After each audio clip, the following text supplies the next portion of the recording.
ফ্যাসিবাদের দোসররা আমাদের কতিপয় কিছু বিএনপি নামধারী কিছু লোকজনের ঘাড়ে সওয়ার হয়ে আমাদের দলের ভিতরে ক্ষতি করার চেষ্টা করছে। আওয়ামী লীগের দোসর হোক, ফ্যাসিবাদের দোসর হোক, অন্য কোনো লোক হোক, যেই হোক, তার পরিচয় যেই হোক, সে যদি এই অন্যায় কাজের সাথে জড়িত থেকে থাকে তাকে শাস্তির আওতায়, আইনের আওতায় আনা উচিত, আনতে হবে।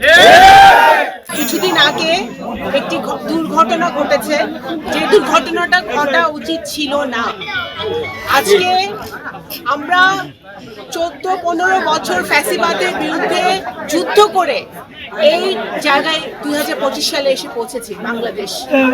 নগরকান্দা সালতা উপজেলার বহু লোক, সোনাপুর ইউনিয়নের বহু নেতাকর্মী বিএনপি নির্যাতিত হয়েছে গত 17 বছর।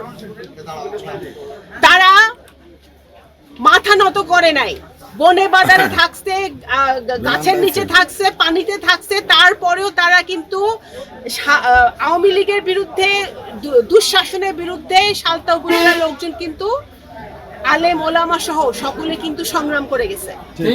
আজকে এত সংগ্রামের পরে, এত মামলা হামলার পরে, এত অত্যাচারের পরে, আজকে এত গুম খুনের পরে, ছাত্র জনতার আত্মাহুতির পরে, আজকে যখন আমরা একটি নতুন বাংলাদেশ গড়ার চেষ্টা করতেছি, তখন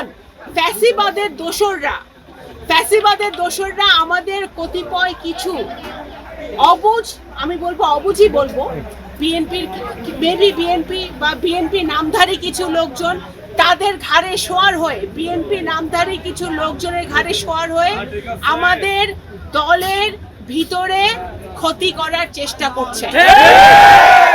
আমি কিছুক্ষণ আগে মন্তার মোড়ে পোড়া দোকান পড়েছে, ওখানে আমি একই বক্তব্য দিয়েছি। আজকে আমি ধিক্কার জানাচ্ছি যারা এই ঘটনা ঘটিয়েছে, এতগুলো বাড়ি ভাঙচুর করেছে, পরিবারগুলোকে অত্যাচার করেছে, তাদেরকে আইনের আওতায় আনা উচিত।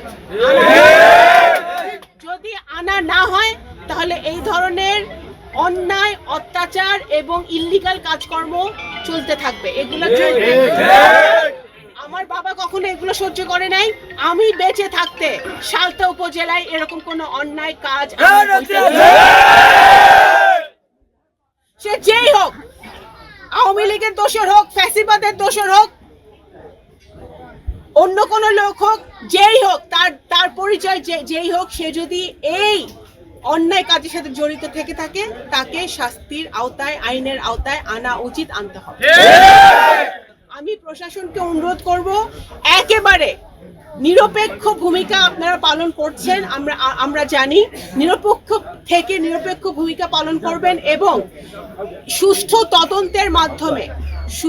তদন্তের মাধ্যমে এই ঘটনার বিচার আপনারা করবেন। আমি সহানুভূতি জানাচ্ছি, এখানে পরিবাররা অনেকে এসছেন, আমার আশেপাশে আছে যাদের ঘরবাড়ি ভাঙচুর করা হয়েছে। আপনাদের দুঃখ কষ্ট আমি বুঝতে পারি।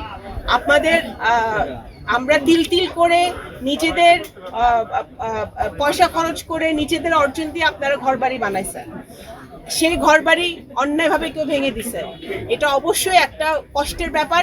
এই নতুন বাংলাদেশে এসে যখন এই নতুন বাংলাদেশে আমরা সালতা উপজেলায়, নগরকান্দা উপজেলায় বা ফরিদপুরে আমরা এই ধরনের ঘটনা আশা করি না। সুতরাং আমি প্রশাসনকে অনুরোধ করবো আরো সজাগ থাকতে হবে, যাতে কোনোভাবেই কোনো দুষ্কৃতিকারী আমাদের মধ্যে ঢুকে, গ্রামবাসীর মধ্যে ঢুকে বা কোনো গ্রামে ঢুকে, কোনো ইউনিয়নে ঢুকে কোনো দুষ্কৃতিকারী যাতে অঘটন ঘটাতে না পারে। আমি প্রশাসনকে অনুরোধ করব আরো বেশি সজাগ দৃষ্টি রাখতে। আমি ফরিদপুরের এসপি সাহেবকে অনুরোধ করব যে শুধু আমার সালতা উপজেলা না, প্রত্যেকটা উপজেলায় ফ্যাসিবাদের দোষীরা রয়ে গেছে, তারা নিষিদ্ধ হয়েছে,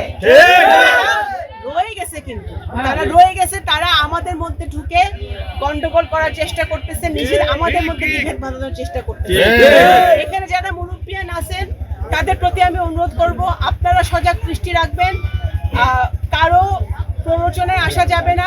আমাদের নিজেদের দল আমাদের শক্তিশালী করতে হবে, শক্তিশালী থাকে তাহলে বাইরের লোক এসে কখনো আমাদের ক্ষতি করতে পারবে না। আপনারা এটার বিচার পাবেন এবং সবাইকে আমি অনুরোধ করব, এখানে সালতা সভাপতি আছে, হুমায়ুন খাঁ আছে, সালতা উপজেলা আসাদ আছে, বিভিন্ন নেতৃবৃন্দরা কিন্তু আপনারা আছেন, আপনারা যারা এখানে নেতৃস্থানীয় আছেন, আপনাদেরও প্রত্যেকটা ইউনিয়ন যাতে শান্তিপূর্ণ থাকে এবং কোনো দুষ্কৃতিকারী এখানে ঢুকে যাতে কোনো অঘটন ঘটাতে না পারে, আপনাদেরও সজাগ দৃষ্টি রাখবে। নিজেদের মধ্যে গন্ডগোল করলে ওই বেঈমানরা লাভবান হবে, ফ্যাসিবাদরা লাভবান হবে, ফ্যাসিবাদদেরকে জিতায় তো আমাদের কোনো লাভ নাই। সুতরাং আমাদের নিজেদের সংগঠনকে ঠিক রাখতে হবে, শক্তিশালী করতে হবে এবং সব যাদের বাড়িঘর ভাঙচুর হয়েছে তাদের প্রতি আমি সহানুভূতি জানাচ্ছি, তাদের প্রতি আপনাদের সকল প্রকার সমস্যার সমাধানের জন্য আমি উপস্থিত আছি এবং থাকবো।